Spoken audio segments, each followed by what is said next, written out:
লাইফে সাকসেস হওয়ার জন্য আপনাকে যে কোনো একটা দিক বেছে নিতে হবে। আপনি যখন একাধিক দিকগুলো বেছে নেবেন তখন আপনি কনফিউজড হয়ে যাবেন যে আপনি কোন দিক ছেড়ে কোন দিকে যাবেন। যে কোনো একটা লক্ষ্য সেট করে সেই দিকে এগিয়ে যেতে হবে।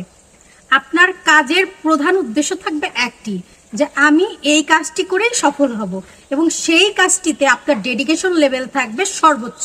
মানে আপনি যতটুকু নিজের হয়ে সর্বোচ্চ লড়াইটা করতে পারেন সেই কাজের পেছনে। অনেকেই একটা বিষয়ে অনেক বেশি দক্ষ হয়ে উঠতে পারে না। তার পিছনে না আমি দুইটা কারণ খুব ভালোভাবে দেখেছি।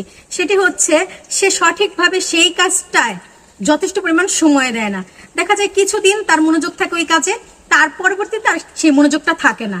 মানে প্রথম অবস্থায় খুব মনোযোগ দিয়ে সেই কাজটা করে, কিছুদিন যাওয়ার পর অধৈর্য হয়ে যায়, মনে করে যে এটা আমার কিছু হবে না, বা এই কাজটা আমার ভালোভাবে এগোচ্ছে না, বা এই কাজে আমি সফল হতে পারবো না, বা এইভাবে সময় চলে যাচ্ছে, অনেক কিছু হচ্ছে না, অন্য কাজে অনেক বেশি ভালো কিছু করা যায়, এরকম চিন্তা ভাবনা থেকে দেখা যায় সেই কাজটাও বাদ দিয়ে দেয়। পরবর্তীতে সে তার ভুলগুলো বুঝতে পারে, কিন্তু বুঝতে পারে যে আমার ওই কাজটা লেগে থাকা উচিত ছিল, আবার সে ব্যাক করে, আবার অন্য কাজের দিকে মনোনিবেশ করে। এইভাবে করে দেখা যায় কি কোনো কাজই সে আয়ত্তে আনতে পারে না। কিন্তু আপনি যখন একটা কাজ, যে এই কাজটা আমি একদম একদম প্রো লেভেলের হব, মানে এই কাজটা আমি খুব ভালোভাবে জানবো, এই জিনিসটা আমি খুব ভালোভাবে শিখবো। যেমন গ্রাফিক্স ডিজাইনের কথা যদি বলি, যে আপনি একটা লোগো ক্রিয়েট করা শিখতে চান, যে আমি লোগো ডিজাইনে খুব এক্সপার্ট হতে চাই, আমি খুব ভালো ভালো লোগো বানাতে চাই, তাহলে আপনার ধ্যান জ্ঞান শুধু লোগোর দিকেই রাখবেন, যে আমি আগে লোগো বানানো শিখবো। কিন্তু তার মধ্যে যদি আপনি চিন্তা করেন যে আমি একটা ভিজিটিং কার্ড বানানো শিখবো, আমি সোশ্যাল মিডিয়া ডিজাইন করে শিখবো, সব যদি একসাথে করতে চান আপনি কোনোটাই পারবেন না। কিন্তু আপনি যখন মনে করবেন যে আমি যখন লোগো ডিজাইনে এমন এক্সপার্ট হব যে যে কোনো টাইপের লোগো দেখা মাত্র আমি এই কয় মিনিটে করে ফেলতে পারবো, বা আমার ডিজাইনটা হবে অনেক উঁচু লেভেলে, যখন আপনি লোগোতে এক্সপার্ট হবেন তারপর আপনি অন্য ধাপে যাবেন। যতক্ষণ না আপনি সেটাকে আয়ত্তে আনতে না পারবেন, যতক্ষণ এক্সপার্ট লেভেলে যাবেন ততক্ষণ পর্যন্ত সেটা ছাড়বেন না, একদম কঠিন হাতে ধরে রাখতে হবে। এই ধরনের মনোবল থাকলে আপনি সফল হতে পারবেন। আমার প্রথম 2 বছর জীবন থেকে গেছে শুধু কি করব এটা ভেবে। প্রত্যেকটা মানুষের এই টাইমটা হয়, বিশেষ করে আপনি যখন গ্রাজুয়েশন শেষের দিকে আসবেন তখন আপনার মনে হয় আপনি কি করবেন এটা ভেবে আপনার প্রায় 2 থেকে 2.5 বছর চলে যায়। কিন্তু এই সময়টায় আপনি অনেক বেশি কিছু করতে পারতেন। ভার্সিটিতে যারা স্টুডেন্ট আছে তারা যদি এখন থেকে ভাবে যে আমি একটা জিনিস অনেক বেশি এক্সপার্ট হব, তখন তারা পরবর্তীতে গ্রাজুয়েশন কমপ্লিটের সাথে সাথে ভালো একটা কাজ করতে পারবে।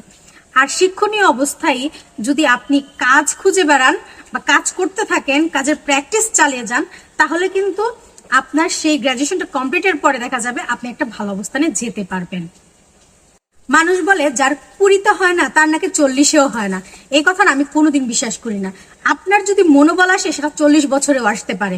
আপনি যদি মনে করেন যে আমি 40 বছরে ঘুরে দাঁড়াবো বা 60 বছরে যেও ঘুরে দাঁড়াবো, তারপরেও সম্ভব মানুষের জীবনে।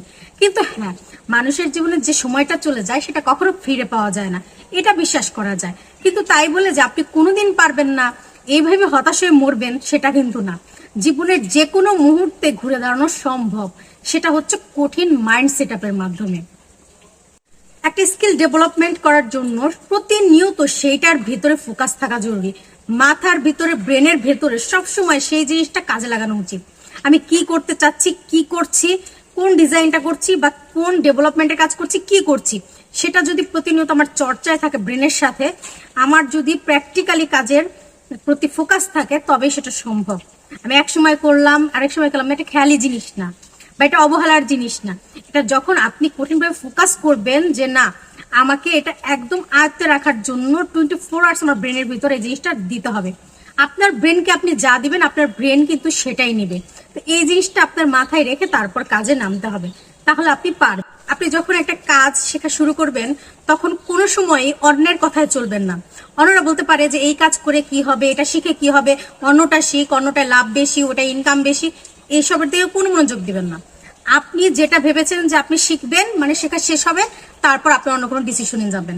তাছাড়া আপনি অন্য কোনো ডিসিশনে যাবেন না যতক্ষণ না সেটা আপনি আয়ত্তে আনতে পারেন।